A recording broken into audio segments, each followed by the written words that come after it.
Bismillahirrahmanirrahim. Assalamualaikum warahmatullahi wabarakatuh. Ketemu lagi dengan kakak. Apa kabar kalian semua? Ya, kita akan lanjut ke materi yang keenam, anak-anak. Sekarang kita akan bahas tentang sistem Among, sebuah sistem pendidikan yang diterapkan di dalam gerakan pramuka.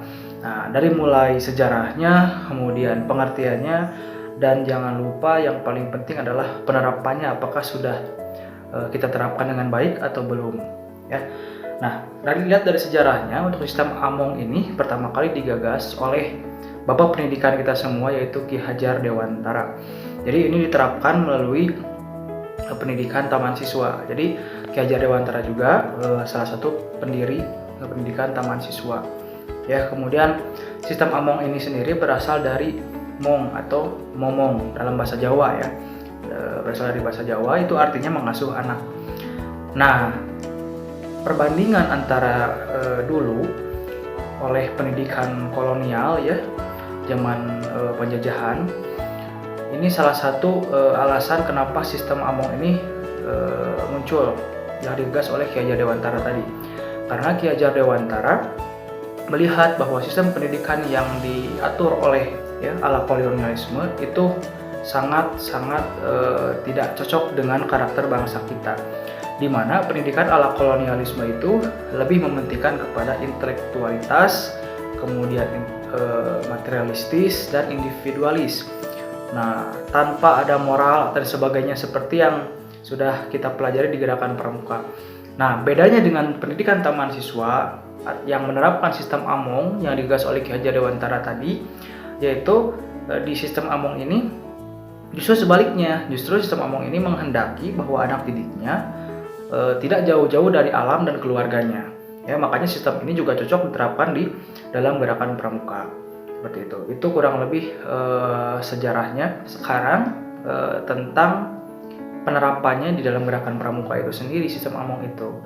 Nah, sistem Among ini dalam gerakan pramuka memberikan kesempatan sebetulnya kepada peserta didik, khususnya kalian, untuk sama-sama mengembangkan pribadinya semaksimal mungkin, bakatnya dan juga kemampuan.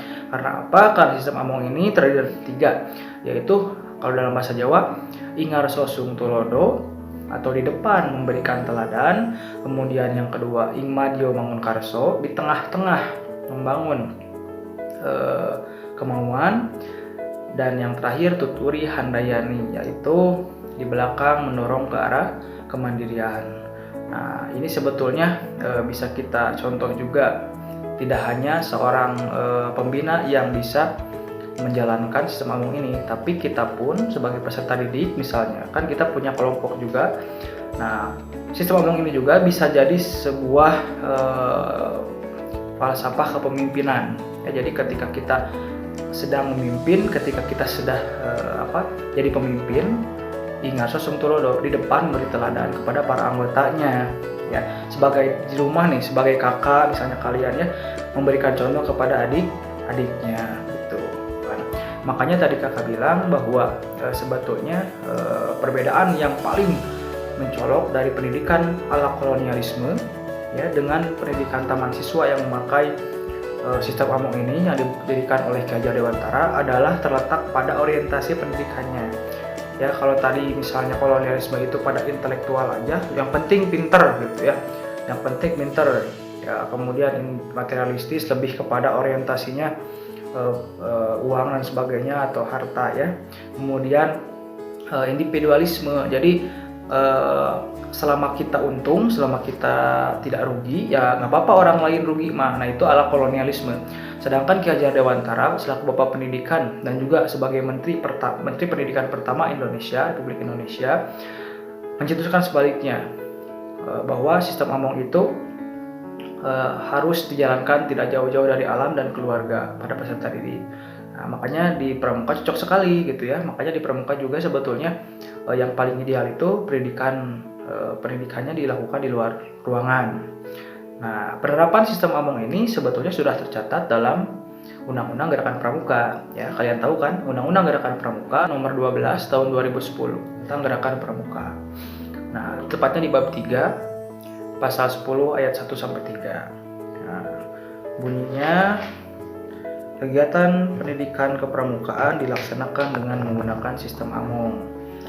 Sistem AMONG merupakan proses pendidikan kepramukaan yang membentuk peserta didik agar berjiwa merdeka, disiplin, dan mandiri dalam hubungan timbal balik antar manusia. Sistem AMONG sebagaimana dimaksud ayat 1 dan ayat 2 dilaksanakan dengan menerapkan prinsip kepemimpinan. Ya. A. Di depan menjadi teladan, B. Di tengah membangun kemauan, dan di belakang mendorong dan memberikan motivasi ke arah kemandirian. Nah, ini sangat bisa kita ambil hikmahnya dalam kehidupan sehari-hari, baik dalam keluarga, di sekolah maupun di masyarakat. Ya, karena sebagai figur, misalnya kita sebagai figur, misalnya sebagai kakak, ya contohnya sebagai ketua kelas, ya kita berarti sebagai orang yang ada di depan. Ingat Suntulodo, berarti harus memberikan teladan kepada para pengikut kita, ya apa yang kita pimpin. Atau sebagai misalnya kalian sudah mulai main Instagram, itu harus diperhatikan juga followers itu ya sebagai orang yang sebetulnya tanpa sadar bisa mengikuti kita. Makanya kita di depan follower itu harus membuat konten-konten yang bermanfaat bagi mereka, ya supaya bisa jadi teladan untuk mereka. Jangan sebaliknya.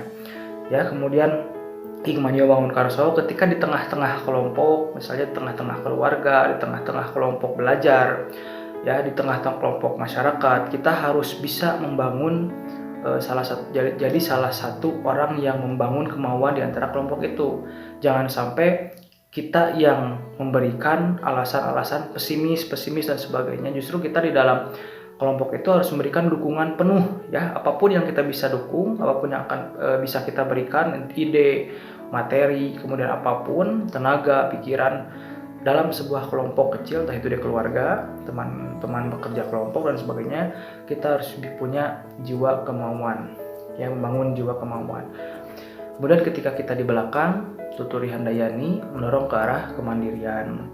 Nah, ini yang sebetulnya sedang kakak lakukan kepada kalian. Kakak sekarang anggaplah di belakang layar, ya, belakang layar. Tapi dengan harapan kakak tetap memberikan pengajaran ini adalah untuk menjamin pendidikan kalian terlaksana dengan layak, ya, dibanding harus misalnya kakak hanya memberikan tugas saja gitu, hanya menilai melalui tugas.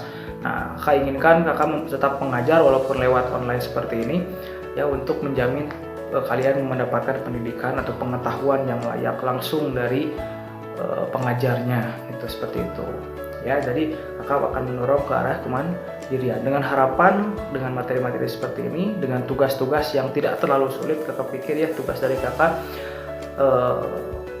harapan kakak itu mampu dikerjakan sendiri, dengan harapan juga tugasnya bisa kalian pahami, bisa kalian mengerti, kemudian bisa juga diterapkan dalam kehidupan sehari-hari.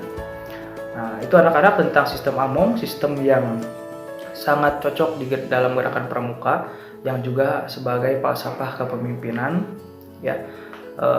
Sekian materi hari ini. Mohon maaf apabila masih banyak kesalahan dari kakak dan kekurangan di video pembelajaran ini. Seperti biasa, mohon dikerjakan tugasnya dengan baik, ya. Silakan dibaca dulu petunjuk pengerjaannya dengan seksama, baru kalau masih ada yang belum paham, boleh ditanyakan secara langsung. Oke, sekian untuk hari ini. Terima kasih. Wassalamualaikum warahmatullahi wabarakatuh.